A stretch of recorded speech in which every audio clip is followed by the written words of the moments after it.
Y estamos ya con el general Roberto Quiabra, exministro de Defensa. General, ¿cómo está usted? Buenos días. Ana, buenos días, ¿cómo estamos? ¿Qué tal? Bien, a ver, no sabemos todavía si es que el Ejecutivo va a decidir que siga la cuarentena obligatoria para todo el país, si es que esto cambie por regiones, si es que siga el toque de queda, pero usted, general, ¿usted qué cree que debería de pasar? ¿Cómo ve las cosas? Fíjese, lo que hemos visto ya es que la gente ya no cumple con las restricciones y eso es grave en un momento en que crece la cantidad de contagiados y crece la cantidad de fallecidos. Yo creo que, como señalan algunos, esto tiene que tomarse la decisión del equilibrio que debe haber ya no entre la libertad y la salud, sino entre la salud y la economía. Entonces sería muy irresponsable dar por finalizado totalmente la inamovilidad familiar, que le digo yo, sino que debería hacerse por regiones, en particular teniendo en cuenta la situación grave que tiene Loreto y el norte del país y algunas distritos que tiene Lima, pero el Lima es mucho más difícil de controlar porque los distritos no puede hacerse un cinturón social, un cinturón sanitario. Es bien difícil por el movimiento que tiene la gente que se desplaza de un lugar a otro, pero yo creo que tienen que tomarse algunas medidas que les permita a la gente recuperar de a poco su economía, pero también manteniendo la salud. Claro, pero ¿cómo lograrlo con la situación que hemos visto en nuestro país, por ejemplo, en esta semana, que todavía sigue la cuarentena obligatoria, pero sin embargo la gente por necesidad o por incumplimiento sale y se enfrenta a un virus que parece ser menos peligroso que su propia situación económica o su propia situación familiar? O sea, le tienen menos miedo al virus que al hambre, en realidad. Pero lo que sucede es que cuando uno dora la píldora y dice de que no pasa nada, entonces la gente dice, si yo salgo y no pasa nada, entonces ¿para qué me voy a guardar? Claro. Pero como tú acabas de tener una noticia triste, pregúntale tú a todos aquellos familiares que han tenido un familiar contagiado que ha tenido que sufrir ya y se ha recuperado, pero otros han tenido que perder su vida lejos, sin que nadie los acompañe en su dolor y sin que nadie los acompañe en su entierro y sin que nadie les esté dando información mientras que está en proceso de internamiento. Entonces, cuando tú sientes eso, tú dices, el 95% de la población después de más de 50 días dice, ¿valió la pena tanto esfuerzo? ¿Valió la pena tanto esfuerzo para que después de 50 días tengamos nosotros esta cantidad de contagiados, esta cantidad de muertos y que la gente siga saliendo en forma masiva? Entonces, lo que está faltando es determinar, así como se va a determinar por regiones, se debe determinar cuáles son los puntos de contagio, los mercados. Exacto. No los centros comerciales donde se está colocando, entran 10, salen 10 y hay una medida de el ingreso, sino los mercados. Entonces, ¿cómo control? Ha pasado 50 días. Hasta ahora no hemos encontrado una iniciativa que nos permita controlar a los ambulantes y controlar los mercados. ¿Y tiene que haber una mayor presencia militar, general? Puede haber, primero que nada, antes de que tiene que haber, hay la capacidad de que haya una mayor presencia militar. Por ejemplo, nosotros hablábamos con la gente en Piura que decía, no tenemos la presencia militar que necesitamos, igual Iquitos. ¿Puede solucionarse, puede manejarse mejor esto?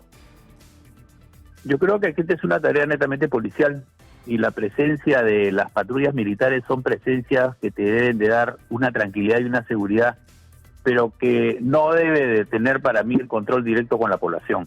En primer lugar, no debería haber. Si los peruanos, yo pregunto, ¿qué cosa hemos aprendido los peruanos en 20 años de violencia subversiva cuando teníamos que irnos a nuestras casas y respetar el toque de queda para no comernos un coche bomba o un atentado? No hemos aprendido nada, no hemos aprendido, a diferencia de otros países, a autodisciplinarnos en base a una amenaza, a una emergencia que nos ataca a todos. No hemos aprendido en 20 años, porque no hemos tenido ninguna lección, ninguna experiencia. El trabajo de las Fuerzas Armadas, yo creo que debe estar por parte de ser empleada en lo que tiene mayor capacidad, al ser el mayor soporte logístico que tiene el Estado por su presencia en todo el territorio y sus capacidades. Pero yo aquí quiero aprovechar que me has preguntado para expresar mi indignación hacia el jefe supremo de las Fuerzas Armadas y hacia la ministra de Economía por ese trato discriminatorio y abusivo hacia los soldados y hacia los chicos que llamaron como reservistas. Estos chicos que voluntariamente, y eso me enorgullece como militar, que dijeron cuando los entrevistaron de que ellos habían jurado cuando entregaron su arma, dijeron cuando mi patria me necesita la volveré a tomar, y regresan y se ponen al servicio del Estado peruano en este momento de emergencia. No lo puedes maltratar. Cuando das un bono, que no le han debido dar bono a los que ganan sueldo, porque este bono es para los grupos vulnerables, y has tenido tú que a los soldados y a estos reservistas le das menos del 50% del bono. Entonces, cuando tú me dices mayor presencia, yo te pregunto, si estos soldados hacen las mismas tareas, corren los mismos riesgos, e inclusive son de los comandos de levantamiento de cadáveres, ¿por qué le das un bono que es menos del 50% que lo que le está dando a los otros? ¿Por qué? ¿Porque su vida vale menos? ¿Porque su contagio vale menos? ¿O porque son soldados? ¿Así trata un jefe supremo a sus soldados en plena guerra? Entonces, cuando nosotros los necesitamos y los tenemos ahí en forma permanente, día y noche, los tenemos en todas las tareas, porque no solamente es en esto. Recuerda tú, lo has cubierto, el fenómeno del niño costero fue el momento de más aceptación que tuvo Kuczynski, pero gracias a los soldados. Cuando hubo las inundaciones en el sur igual, cuando hubo el aniego acá en San Juan del Urihuachi igual, cuando hay que recoger la basura ante la incompetencia de los alcaldes también. ¿Y así los tratas? Entonces, ¿qué mayor presencia quieres tú si así los tratas? Entonces, yo a estos chicos que los han llamado que por 3 meses, lo vas a regresar a su casa, porque solamente le das 300 soles. ¿No son grupos vulnerables? ¿O la gente cree que los soldados y los reservistas que han reincorporado provienen de qué tipo de familia? Entonces yo creo que la insensibilidad humana no se debe perder, y en lo que venimos nosotros no solamente se ve con los soldados, sino con los repatriados y los retornantes.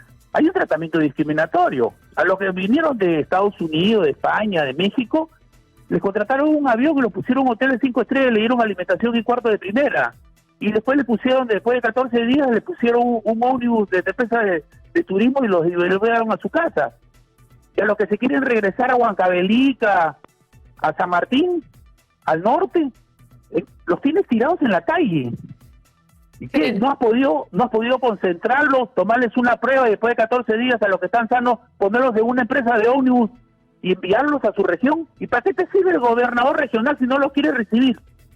Entonces, yo creo que ahí estamos fallando notablemente en esto del trato a los peruanos que buscan que sean sus autoridades los que lo traten con el nivel que debe tratarse, Totalmente de acuerdo a un con usted, ciudadano general, que está dando su esfuerzo. Totalmente de acuerdo con usted, general. Yo tengo una pregunta para terminar. Lo conversábamos con Nicolás. Nicolás nos hablaba de la idea, de su idea, de que las Fuerzas Armadas, el Ejército, tome en sus manos la situación logística en esta emergencia, por ejemplo, para que llegue a la gente alimento, para organizar una mejor distribución de víveres y alimentos a nivel de mercados, el control también en los mercados, que tome las riendas el Ejército. ¿A usted qué le parece esto? Logísticamente hablando. Lo conversamos contigo y con Nicolás hace más de un mes, cuando dijimos de que esta entrega de víveres que ha sido un fracaso, porque en vez de entregarle a los gobernadores le entregas a 1.600 alcaldes, donde hay un 38% de la canasta que no se van a entregar porque hay corrupción, hay un 13% que todavía no compran. Entonces la idea era que durante los toques de queda el Ejército entregara casa por casa las canastas, de tal manera que no haya gente como sucede ahora que no ha recibido ni bono ni canasta. ¿Cómo aseguras? Cuando están en su toque de queda, vienes y le toca la puerta y le entrega la canasta. Ese es un trabajo de los alcaldes con el apoyo del Ejército, aprovechando el patrullaje nocturno. No se ha hecho, la gente no ha recibido ningún apoyo social y después de 50 días entra en desesperación. Y si tú das un bono con toda la buena intención, no puede generar toda aglomeración. Entonces yo creo que ha faltado explotar más la capacidad que tienen las Fuerzas Armadas en cuanto a organización, Es su cierto. ubicación en todo el territorio y la forma de trabajar que tienen, porque hay una cultura de planeamiento que no se ha explotado en esta emergencia, y ojalá que se retomen algunas estrategias, porque así como vamos, va a ser bien difícil que podamos levantar la cuarentena en forma total en corto tiempo. Bien, muchísimas gracias, general, por esta entrevista. Ha sido el general del Ejército Peruano, Roberto Quiabra.